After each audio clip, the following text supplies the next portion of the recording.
In modern-day Turkey, a cemetery dating back to the early Bronze Age contains burials filled with luxurious goods and numerous human sacrifices.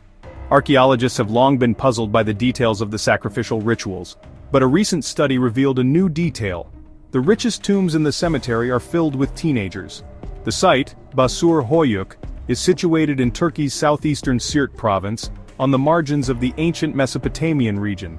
Between roughly 3100 and 2800 BCE, communities began performing conspicuous and sometimes violent funerary rites at the cemetery.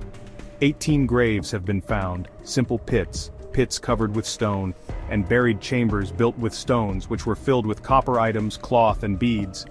Previously, researchers had identified one of these treasure-filled burials as a royal tomb.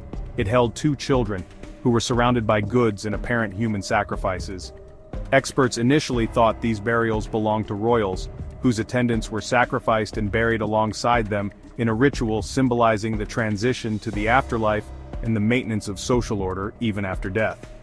This theory was based on the idea that by the early Bronze Age, Mesopotamian societies were ruled by kings and organized into social hierarchies. But the new study complicates that idea.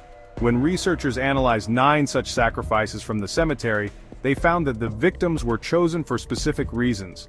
Many of them were girls, and most had died between the ages of 12 and 18. The fact that they are mostly adolescents is fascinating and surprising.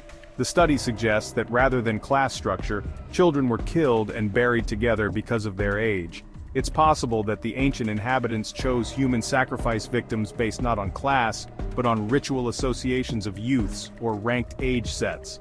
The researchers will continue to examine the skeletons of Başur Höyük. Many of the buried teenagers don't appear to be locals.